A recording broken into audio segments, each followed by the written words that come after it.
공과 방망이 대신 펜을 든 기자들의 날카로운 시선, 유쾌한 입담으로 지역사회 이슈를 던진다. 시사토크 견제구입니다. 또 어느덧 한 해가 지났습니다. 참 굉장히 빠른 것 같아요. 지나고 보면. 근데 올해 이제 혹자들은 2020년은 참 잃어버린 한 해다.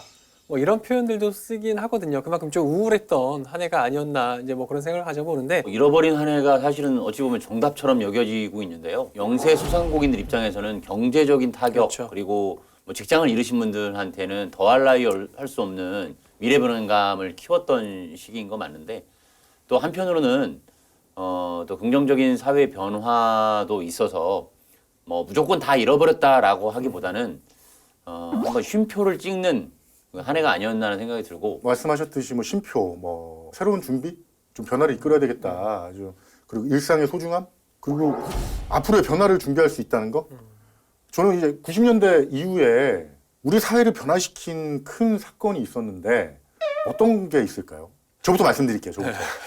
저는 일단은 아니 물어봐 놓고 왜 본인이 얘기를 해요? 아니, 네. 무슨 말씀을 하지? 답하려고 하는데 그냥 제가 말씀드릴게요. 제 생각에는 1992년도 이제 서태지가 등장하면서 네, 대중문화의 혁신적 변화. 그렇죠. 그리고 저는 이제 97년도 IMF가 도래하면서 좀 사회구조의 변화. 그 저는 이번에 코로나로 인해서 생활 패턴의 변화가 있을 거라고 좀 보거든요. 미래 100년, 미래 10년을 준비할 수 있는 계기로 삼는 희망적인 부분으로 많이 좀 생각 좀 하시는 게 더 좋을 것 같다. 우울함을 좀 벗어나서. 너무 혼자 지금 그러니까요. 물어보고 답변도 안 듣고 뭐 너무 의미를 부여하려고 했던 것 같은데 갑자기 어안이 벙벙해지게 만드는 굉장히 힘들었던 와중에 뭐 이런 희망적인 요소를 좀 두 분이 찾고자 애쓰신 것 같기도 한데 다만 저 개인적으로는 좀 아쉬웠던 거 하나를 꼽자면 코로나 때문에 굉장히 좀 이승동 기자 같은 경우는 운동을 시작했고 한때 살도 굉장히 많이 빠졌다가 장마 핑계를 대면서 지금 다시 이제 운동은 저 멀리 사라진 지 오래거든요. 저는 절대로 실패라고 생각 안 하고요. 처음으로 살 빼는 방법을 터득했다. 네. 그 좋은 게다. 언제라도 살 빼는데 이제 자신감이 생겼다는 거. 그거는 성과라고 봐요. 2021년에 다시 한번 도전해 보시는 걸로. 아유, 해야죠. 물론 해야죠. 저는 뭐 내년에는 안 된다고 봅니다. 한번 터득한 사람은 또 쉽지 않아요. 다시 그 기회가 오기가 쉽지 않거든요. 아무튼 뭐 2020년 굉장히 많은 사람들에 있어서 고단하고 또 힘든 한 해였을 걸로 생각이 듭니다. 그만큼 좀 어려웠던 한 해였는데 다만 세종시 입장에서 또 한번 살펴보자면 참 아이러니하게도 또 행정수도 완성과 관련된 이야기는 굉장히 또 진일보한 한 해가 또 아니었나 또 이런 생각을 좀 가져보게 되거든요. 4.15 총선 전부터 뭐 네. 행정수도 완성이라는 얘기는 해묵은 과제였죠. 그렇죠. 2004년에 그 신행정수도 특별법이 헌법재판소 위헌 판결을 받으면서 그럼에도 불구하고 이번에는 고무적이었던 것은 정말 행정수도 완성의 천우신조의 기회다.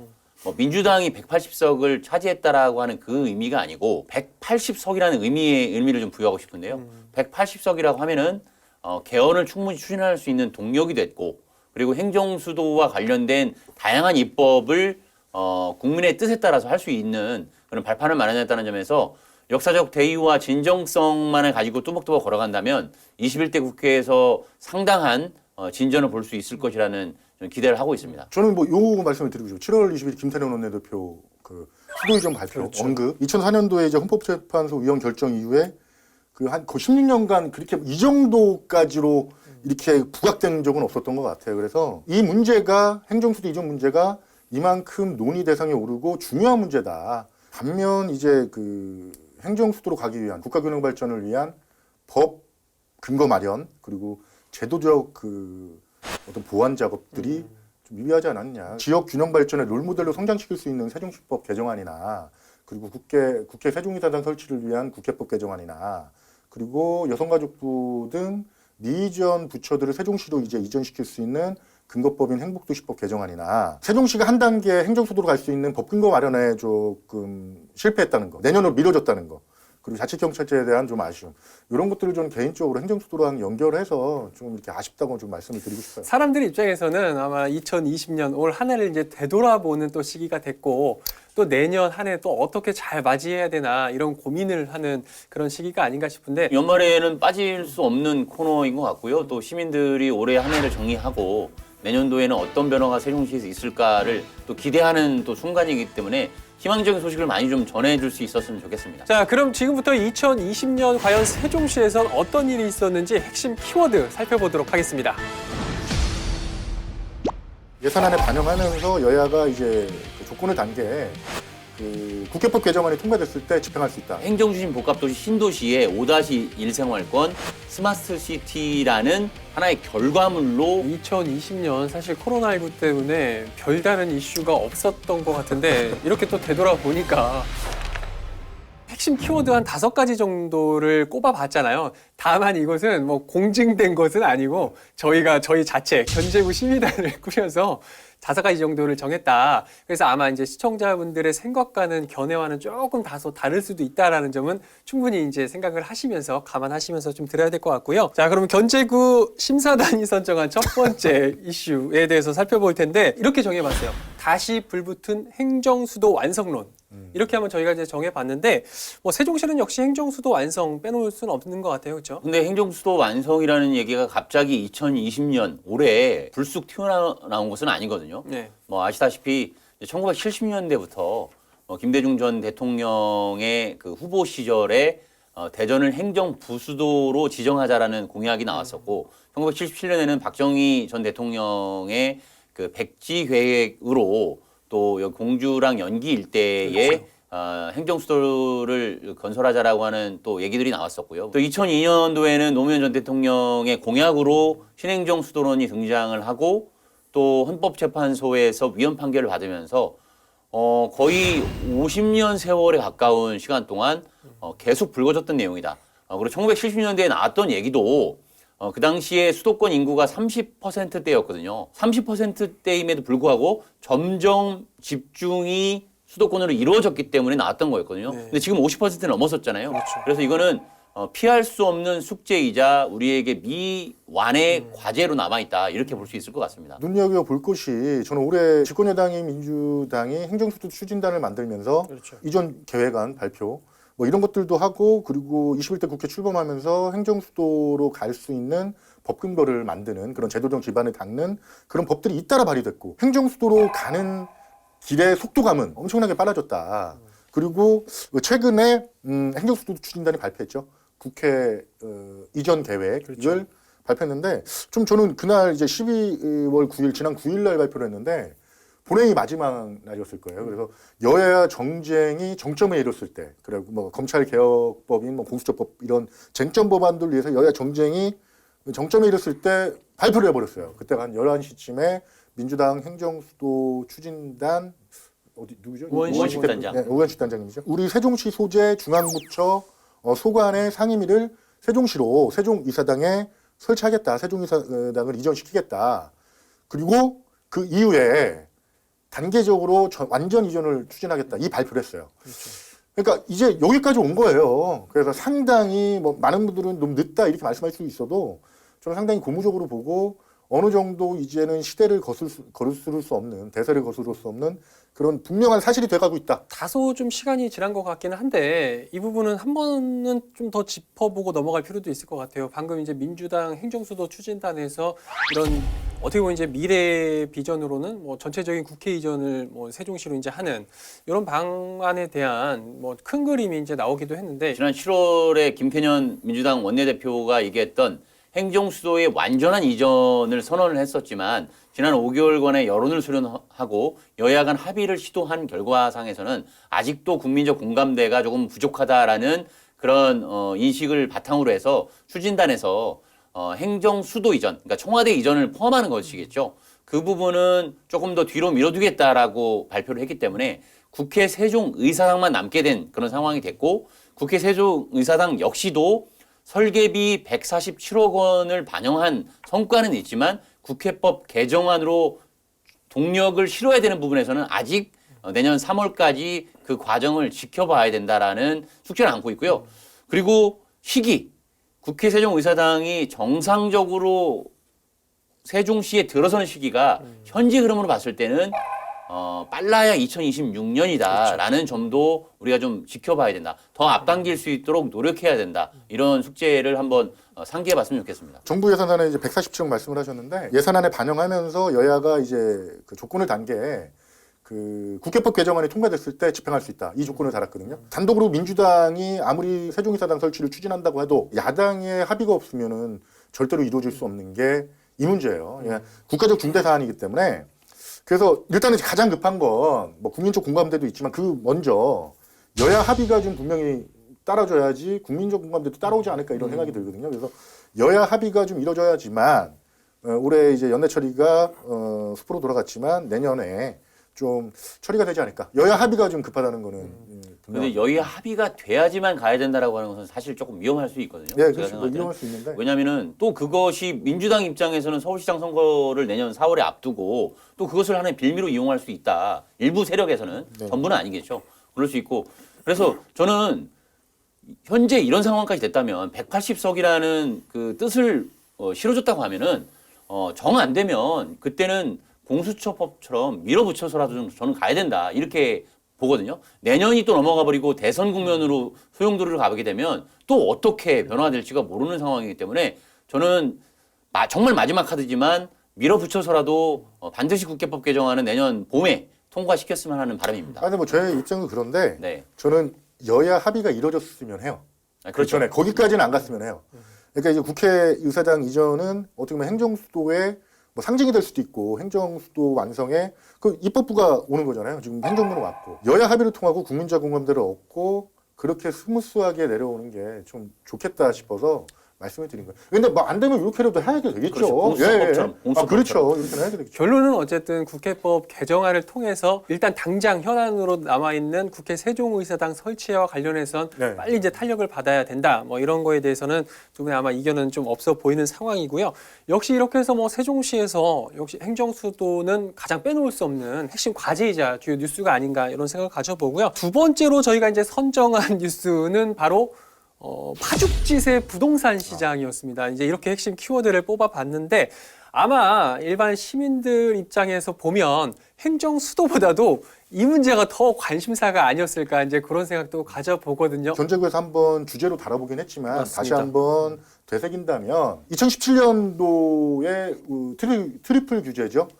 뭐 투기 조정, 투기 지역, 뭐 조정 대상 지역 이렇게 해서 세 가지 트리플 규제가 고강도 트리플 규제가 우리 세종시에 가해졌어요. 그 부동산 규제. 그래서 집값이 안정화되다가 그 상대적으로 대전 집값이 10년 만에 뛰어오르면서 사람들이 대전으로 몰렸던 시선들이 부동산 수요들이 다시 세종시로 오면서 집값이 한번 상승을 했어요.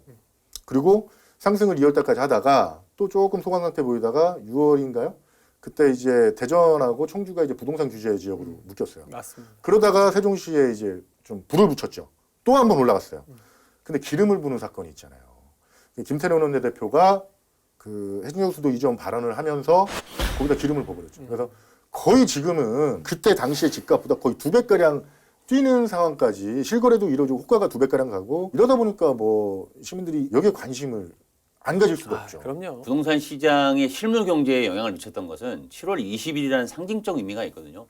2007년 7월 20일에 행정중심 복합도시가 착공됐고 13년 기념일이었어요. 그 기념일에 원내대표가 뭐 청와대와 뭐 민주당 전반에 교감 없이 그런 얘기를 개인이 하지는 않았을 거라시는 사람들의 분석이 나오면서 이거는 무조건 간다라는 것이 확신으로 이어지다 보니까 부동산 시장이 갑자기 급등을 하게 됐고 그러나 결과론적으로 5개월이 지난 12월 현재를 놓고 보면 네. 행정수도 완전한 이전은 일단은 유보하겠다. 국회 세종의사당부터 추진하겠다라는 것으로 한 발 물러서게 되면서 사실상 어찌 보면 집값만 올려놓은 것이 아니냐는 일부의 비판론이 설득력이 있게 다가오는 순간이 아닐까 그런 생각이 들고요.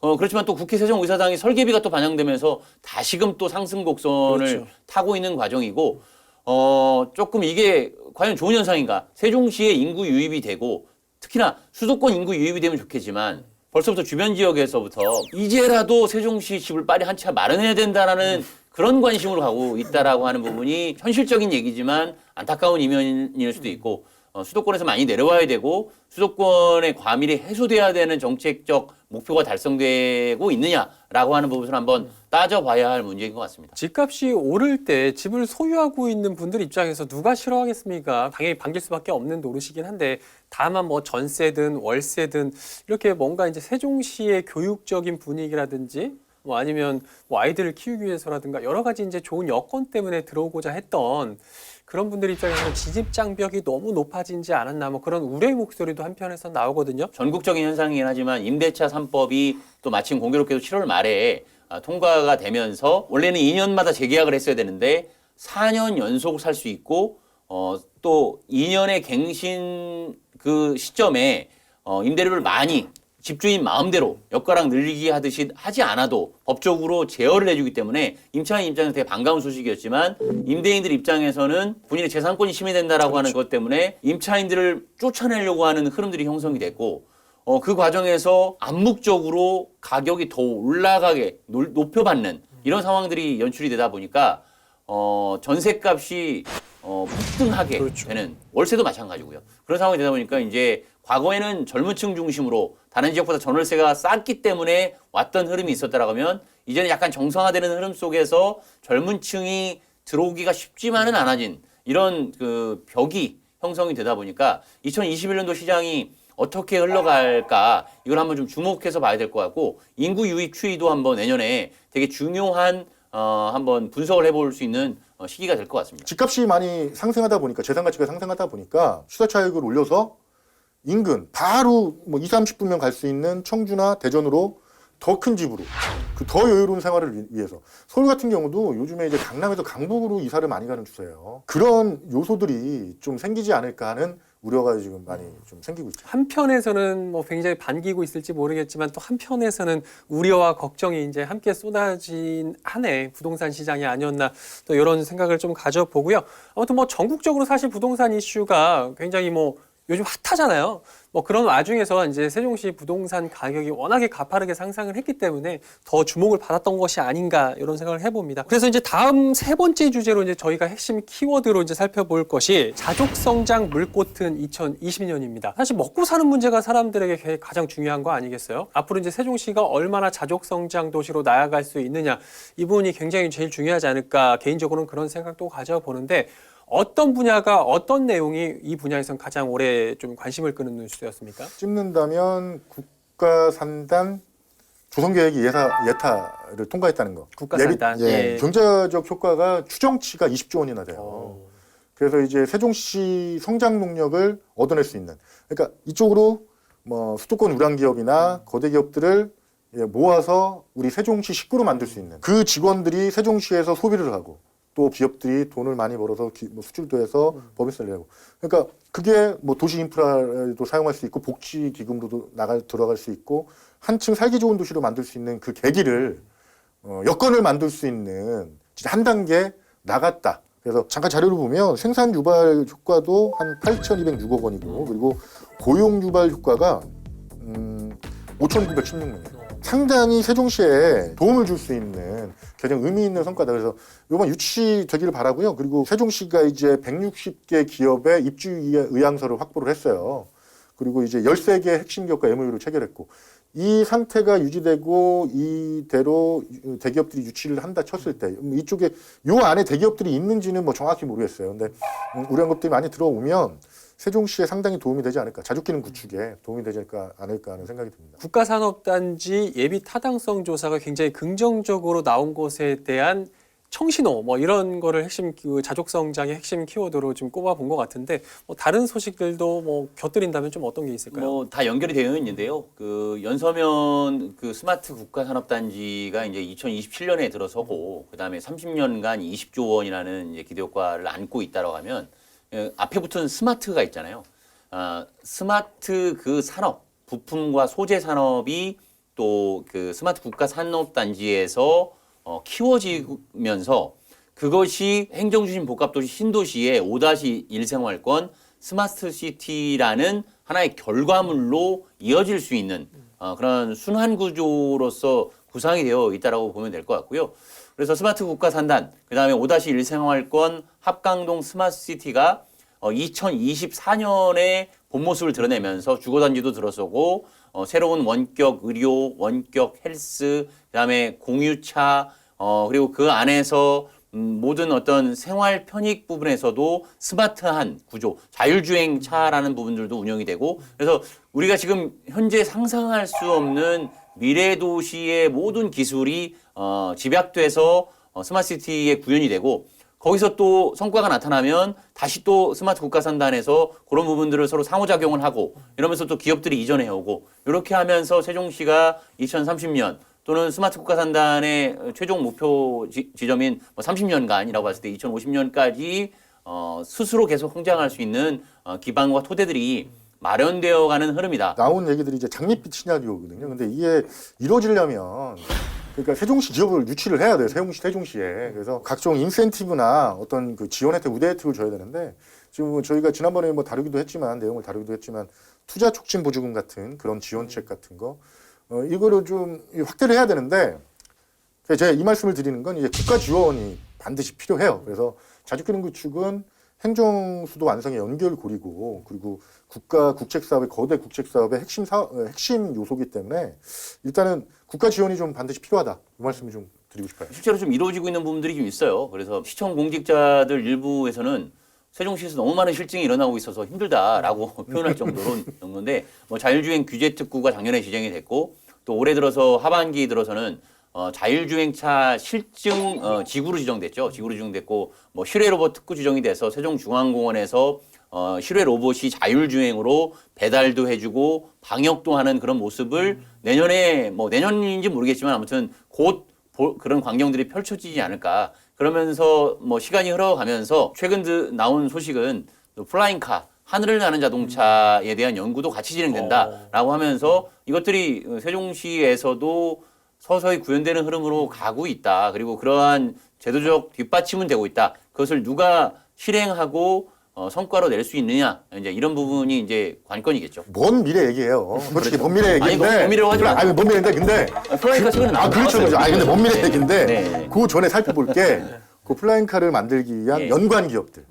연관 기업들을. 유치를 해야 된다. 그렇죠. 자율주행대 연관 기업들을 유치하면서 그 공백이 없고 연관이 하나씩 유치하면서 자주기능에 도움이 되는 그런 방법을 현재 만드는 20개사가 유치가 된 상태죠. 그렇죠. 연관 기업들. 성장과 관련해서는 지금 나온 뭐 국가산업단지를 필두로 해서 자율주행이라든지 여러 가지 규제 자유 특구로 지정되면서 여러 가지 이제 주요 이슈들이 있었다. 좀 이렇게 정리해 볼 수 있을 것 같은데, 다만 한 부분에 아쉬운 거는 자족 기능의 또 한 축을 좀 담당하고 있는 대학 유치, 우리가 얼마 전에 한번 짚어보기는 했잖아요. 혹시 새로운 소식이 있다면 좀 전해주시겠어요? 새로운 소식은 아직까지는 뭐 특별하게는 없고요. 네. 2021년 내년 2월에 한번 기대를 좀 해봐야 될 것 같은데, 네. 2024년 3월에 지편동의 대학 캠퍼스 부지의 공동 캠퍼스죠. 그렇죠. 뭐 운동장도 같이 사용하고 식당도 같이 사용하고 뭐 서로 협업하고 뭐 이런 형태의 신개념 캠퍼스인데, 거기에 그 입주 의향서를 낸 여러 대학 중에서 옥석을 가려서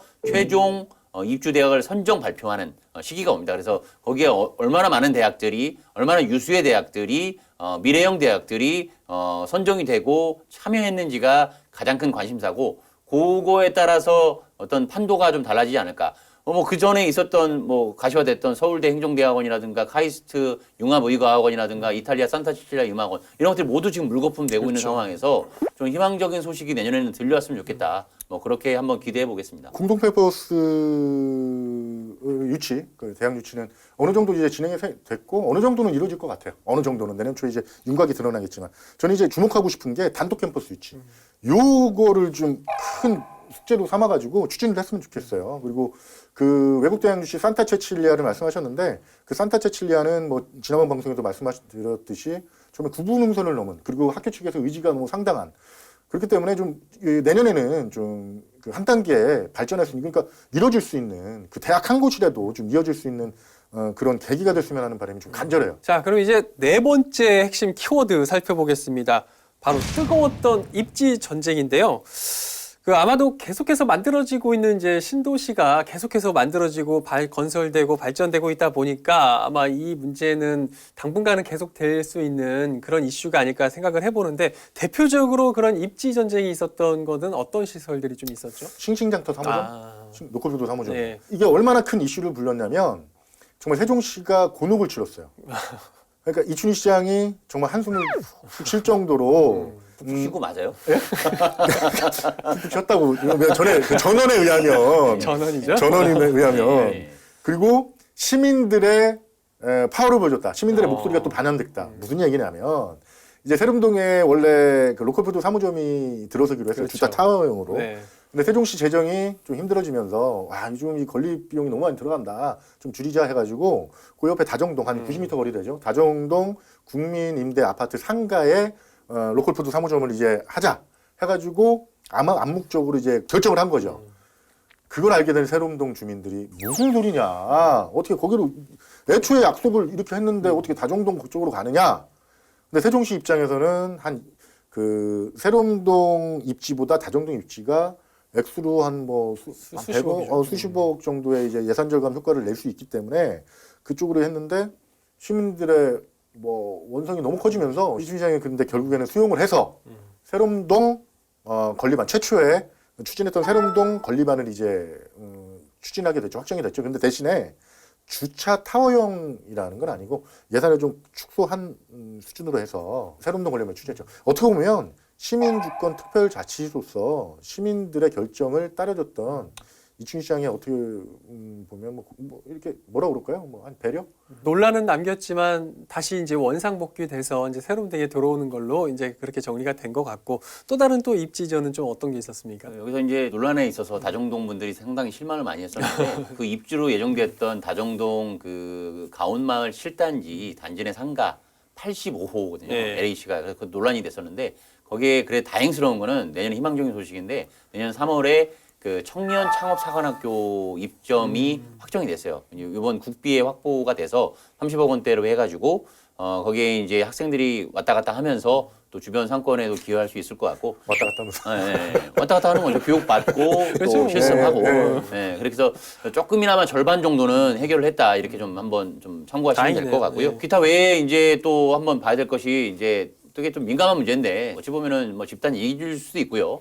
그래서 세종중앙공원 1단계가 이제 올해 11월에 개장을 했는데 그렇죠. 세종예술고 맞은편 쪽에 그 주차장이 있고 그쪽 부근에 원래 그 반다비 빙상장이 빠르면 2023년 하반기에 그러니까 이제 빙상하고 쇼트트랙하고 이런 거 있잖아요. 네네. 그래서 그거 이렇게 들어선다는 것만으로도 꿈과 희망을 불러일으키잖아요. 네. 근데 거기 들어서는 것으로 철석까지 믿고 있었는데 갑자기 입지가 맞은편으로 바뀌어버렸어요. 그러니까 전월산의 맞은편, 그리고 국회 세종의사당 부지가 있는 옆쪽으로 거기에도 이제 주차장들이 있고 그러다 보니까 근데 이제 어쨌든 결정적인 선택의 배경은 거기에 축구장도 있고 풋살장도 있고 테니스장도 있고 체육시설이 몰려있기 때문에 같이 좀 시너지 효과를 내고 주차장이 1000면 정도가 있기 때문에 그러자는 것이었는데 갑자기 입지를 빼앗긴 사람 나성동 됐는데 쪽이나 그쪽 뭐 쪽인데. 그런 쪽에 있어서 당연히 반발할 수밖에 네네. 없겠죠. 그래서 근데 지금 상황에서 입지가 변경되기는 어려울 것 같고요. 그 입지로 2024년 정도에 들어설 것 같습니다. 저는 이제 유치전 하니까 또 기억에 남는 게 하나가 연초에 아마 이건 전국적인 유치전이었던 것 같은데 축구센터를 이제 국가대표 예 축구. 그렇죠 네. 축구센터를 이전을 하기 위해서 유치전이 굉장히 이제 한창이었는데 세종시도 참여를 했다가 떨어졌잖아요. 네. 두 분도 굉장히 플래카드 들고 그 위원회에서 활동했던 그 기억이 나서 더 아쉬운 마음이 드는데 그거는 좀 많이 아쉬움으로 남아요. 이 얘기를 하니까 제가 갑자기 생각난 게 있는데 네. 그 축구센터 부지 세종시가 이제 점 찍었던 이제 부지가 있잖아요. 네. 그 부지에 이제 화상경마장 유치를 추진됐었던 그렇죠, 그렇죠. 생각나세요? 예. 네. 근데 시민들의 반대죠. 사행성 시설이다. 그렇죠. 행정수도 우리 명품 도시에 어떻게 사행성 시설이 들어오냐 반대를 해서 어떤 마사회 측에서는 조금 한번 타진을 해보려다가 시민들의 반대가 심하니까 이제 지금 움츠러든 상황인데 세종시가 좀 안타까웠던 게 재정 수입을 올려 재정을 좀 여건을 조금 약간 이제 탈출할 수 있는 이제 비상구로 생각하고 유치를 추진하려고 좀 살짝 이렇게 추진하고 있는데 주민 반대로 좀 취소됐다는 거. 그것도 뭐 아쉬운 대목이라고 볼 수 있나요? 또 그리고 아세아 석산 개발이라고 그렇죠. 해서 미세먼지가 많이 이제 유발이 되고 또 대형 차들이 많이 왔다 갔다 하면서 안전 위협한다 이런 얘기가 있다 보니까 민원이 다발했던 곳이에요. 그래서 그런 민원도 해결하고 세종시 세수 수입도 확대하는 재정난 속에서 더더군다나 이제 모든 기업들 다 통틀어도 그 화산경마장 들어와서 연간 내는 세입이 가장 1위로 올라서게 되는 그런 상황들이 있었기 때문에 뭐 시에서는 아무래도 구미가 당길 수밖에 없었던 그런 부분이었던 것 같고요. 이 부분도 있지만은 뭐 사실 더 추가해서 말씀드리면 또 다정동이 연관이 되는데요. 다정동 복합 커뮤니티센터가 올해 하반기에 문을 열었는데 거기에 이제 주민 편익 시설이 있었거든요.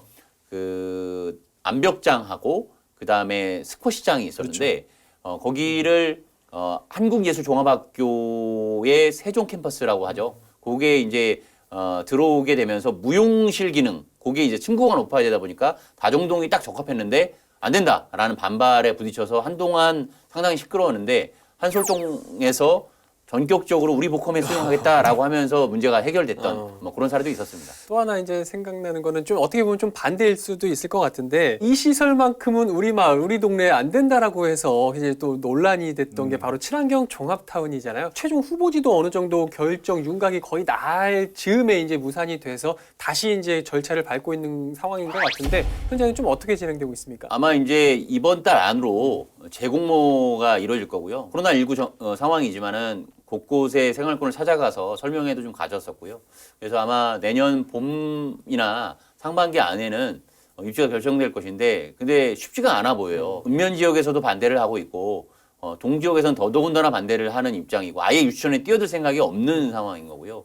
그렇다고 읍면하고 동에 별도의 시설을 놓자니 비효율이 발생을 하고 그래서 시의 고민이 깊어지고 있고 일각에서는 이제 중앙공원의 100m 이상의 전망대를 같이 하면서 친환경 공원과 지하의 소각 시설 뭐 이런 것들 그다음 음식물 처리 시설을 해서 새로운 미래형의 그 친환경 종합타운을 해보자라는 제안도 있지만 그 역시도 반발이 벌써부터 나오고 있어서 앞으로의 움직임이 주목되고 있습니다. 근데 저는 친환경 센터는 더 이상 미룰 만한 과제가 아니다. 반드시 이제 시가 좀 강력하게 추진을 했으면 하는 바람이에요. 주민 동의도 좀 중요한데 내년에 좀 빨리 이루어졌으면 하는 바람이에요. 예. 그럼 마지막으로 5번째 핵심 키워드를 좀 살펴보도록 할 텐데 주제는 바로 코로나가 불러온 사회 변화상입니다. 뭐 전국적인 현상이었어요. 뭐 코로나가 여러 가지 이제 사회 변화를 불러왔는데 특히 이제 세종시에서도 주목되는 이슈들이 있었잖아요. 저는 여민전을 말하고 싶어요. 그렇죠. 그래서 이제 코로나 사태 속에 그 소상공인들의 어려움이 좀 증폭이 됐고 그리고 뭐 이런 문제를 해결하기 위해서 지역화폐를 발행했죠. 세종시가. 그래서 지금 8개월 만에 10만 명이 선택을 했어요. 앱 가입자만 10만 명이에요. 그리고 그 판매 발행 액수가 1,500억 원. 여민전의 인기는 지금 상당히 막 이렇게 신청을 할 때 밤 12시에 기다리고 있다가 신청을 하시고 이럴 정도로 초창기엔 그랬었죠. 그렇죠. 초창기엔 그랬죠. 그리고 지금도 뭐 인기는 좀 여전한 것 같아요. 근데 그 이유가 지금 그 여민전으로 결제를 하면 즉시 결제 금액의 10%를 환급을 받을 수가 있어요. 거기다가 신용카드, 소상공인은 신용카드 그 수수료 있죠? 0.3포인트의 그 어떤 혜택을 받을 수가 있어요. 인하 혜택을. 이 여민전을 홍보를 많이 했던 게 이태익 기자지 않을까 이런 생각도 가져보는데 어떠셨어요? 저도 되게 혜택을 보고 있고 되게 좋은데 꿀팁이 하나 있어요. 네. 지금 현재는 1인당 100만 원까지 그렇죠. 그 충전을 할 수가 있고 무조건 구매할 때마다 10%가 적립이 되는데 그러니까 해당되는 업종에서만 근데 내년에는 예산이 줄어들면서 또 한 번 6월달, 5월달 때처럼 그 여민전 구매 전쟁이 펼쳐질 수도 있다라는 거. 이거는 뭐 어쩔 수 없는 상황이래요. 네. 그래서 지금 꿀팁은 12월 말까지 올해 그 12월 100만 원을 빨리 꼭 그러니까 보통 이제 100만 원 안 하잖아요. 네. 저 같은 경우도 뭐 2, 30만 원 하는 경우가 많았는데 미리 받아놓고 내년도 한 3, 4월까지 여유 있게 쓰자라는 그런 꿀팁이 있습니다. 저축 개념으로. 저축 개념으로 어차피 그거는 10%는 다 그렇죠. 반영이 되기 때문에 이건 진짜 그 들은 사람만 알 수 있는 거거든요. 이거 쉬쉬하는 얘기여서 그렇죠. 시청자 여러분 꼭 이거 확인하시고 연말까지. 그러니까 이게 네. 300만 원만 충전해도 10% 캐시비면 거의 30만 원을 되돌려받는 그래서 거죠. 개인별로 발급받으면은 각자 100만 원씩 할 수도 있는 거죠. 네. 그렇죠. 이제 가족들끼리 이제 또 그렇죠. 하다 보면 네네. 그건 굉장히 꿀팁인 것 같습니다. 그 시 재정이 튼튼해야 돼요. 이게 다 시가 보조하는 거거든요. 그리고 이제 그 코로나19에서 뭐 전국적인 현상이지만 긴급재난지원금에 뭐 30만 원부터 해서 예. 뭐 100만 원 받는 이 부분도 상당히 이슈가 화제가 됐었고 그것을 우리가 뭐 우리끼리도 사실 누가 밥을 사느냐 마느냐 뭐 이런 얘기도 좀 농담 삼아 했었고 네네. 뭐 이걸 보석을 산다는 사람도 있고 성형수술을 한다고 해서 또 논란이 되기도 했었고 뭐 이런 사회상도 좀 있었고요. 그다음에 이제 경기도랑 비슷했었지만은 드라이브스루 코로나19 드라이브스루를 경기도와 함께 전국 최초로 시행한 부분도 되게 주목됐던 일이었고 뭐 드라이브스루가 그래서 전국적인 또 트렌드로 뭐 햄버거집에서만 일어나는 것이 아니라 각종 모임에서도 뭐 드라이브스루로 그렇죠. 또 모임을 갖기도 하고 뭐 이런 것 같습니다. 정부에서 뭐 상을 한번 탔을 거예요. 아마 들어봤어요. 세종시. 맞아요. 적극행정 대통령 그렇죠. 수상 예, 예. 상을 수상했죠. 뭐 아무튼 이렇게 해서 오늘 견제구 심사단에서 자체 선정한 5가지 핵심 키워드를 살펴봤는데 뭐 이것만큼은 꼭 짚어야 될 것 같다. 이거는 못 짚어서 아마 시청자분들은 왜 그게 빠졌느냐 이렇게 생각할 수 있을 만한 거 한 2-3가지 정도씩만 짧게 한번 짚어볼까요? 저는 이제 총선 있었잖아요. 네. 세종시, 그렇죠, 그렇죠. 예, 세종시 정치 지형이 좀 바뀌었다. 국회의원이 한 명이었죠. 이해찬 이제 전 더불어민주당 대표신데요.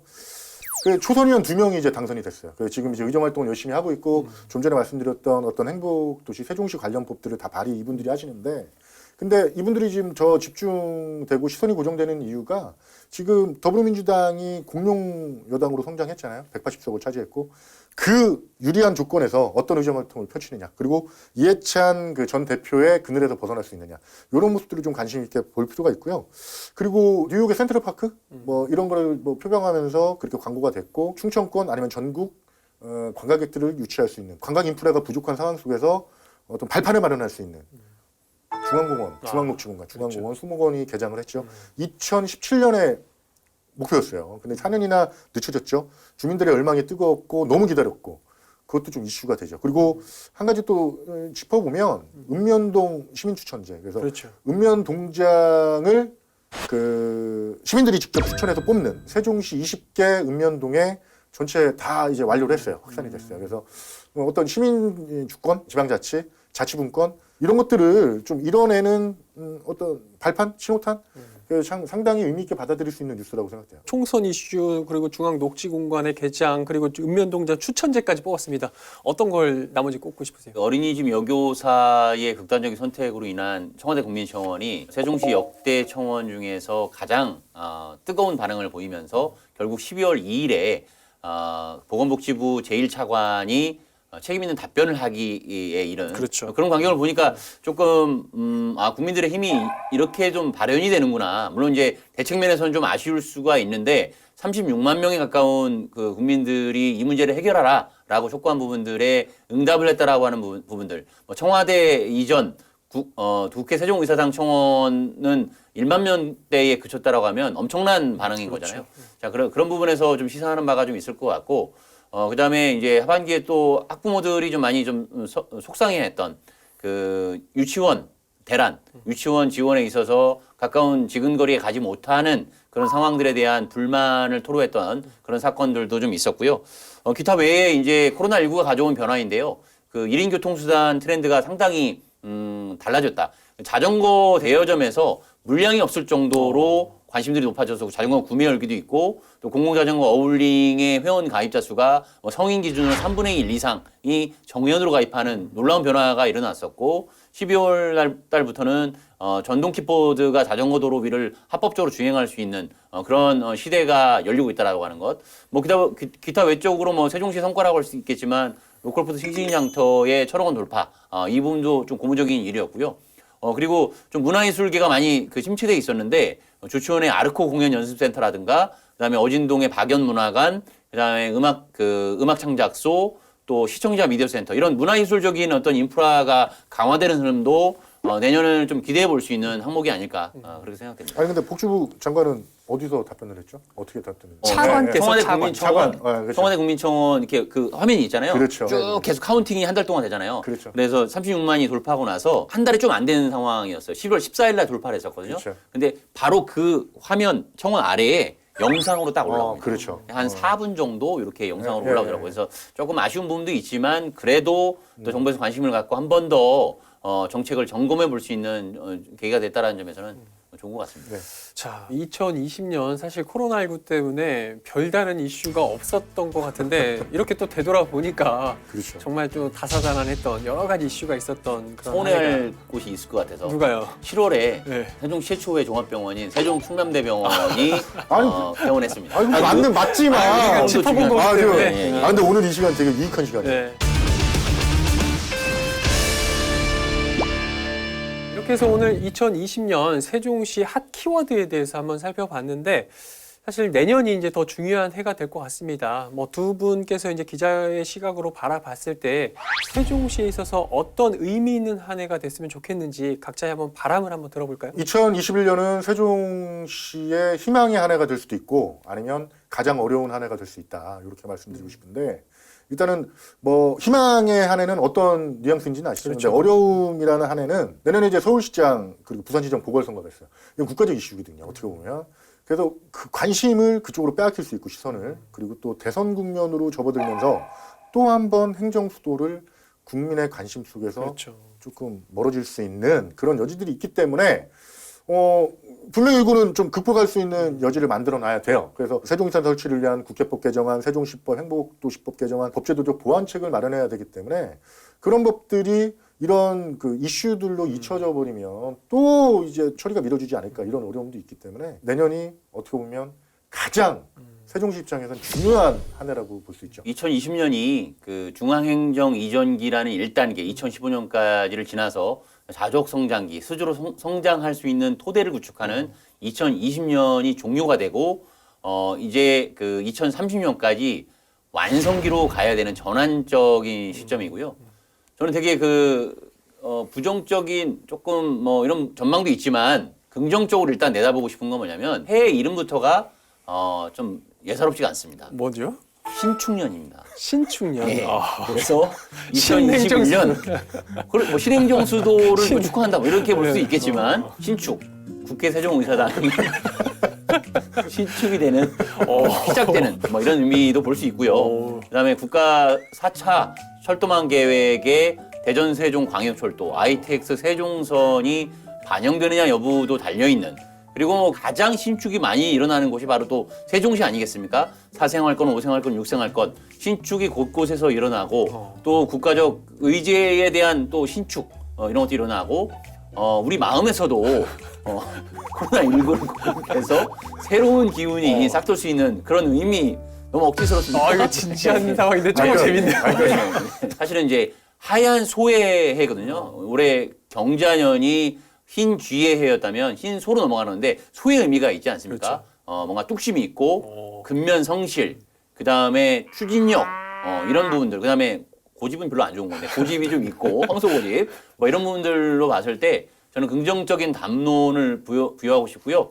그렇게 소처럼 1월, 2월, 3월, 4월, 12월까지 쭉 달려가서 결실을 맺어가는 그런 한 해가 됐으면 좋겠습니다. 네. 역시 뭐 끼워 맞추기에는 세종시에서 최강자라고 해도 될 것 같습니다. 좋았어요. 네. 자, 세종시를 위하는 그 두 분의 그런 마음이 그대로 전달되는 마지막 발언 아니었나 이제 그런 생각을 해보면서 오늘 이 시간 덧붙일 말이 네네 또 하나가 있어요. 또요. 이 소띠의 과거의 인물들을 네. 보니까 세종대왕도 또 소띠다. 오. 소띠고 가수 주현미 씨 뭐 다양하게 있는데 네. 아니, 아무튼 좀- 세종대왕의 소띠라는 거 이것도 좀 한번 좀 눈여겨볼 예, 의미를 좋은 의미를 부여하는 거예요. 예. 속담으로 좀 받아주세요. 소띠의 네. 신축년. 네네. 야, 자 기다려 보면서 네네. 오늘 이 시간 마치도록 하겠습니다. 코로나19 확산으로 그 어느 때보다 다사다난했던 2020년이었던 것 같습니다. 하지만 그 와중에도 세종시는 행정수도 완성이란 목표를 향해서 한 걸음 더 나아간 한 해가 아니었나 싶은데요. 2021년엔 보다 희망적이고 기쁜 소식만 전해드릴 수 있게 되길 바라면서 이 시간 마치도록 하겠습니다. 한 해 마무리 잘하시고 새해 복 많이 받으시기 바랍니다. 고맙습니다.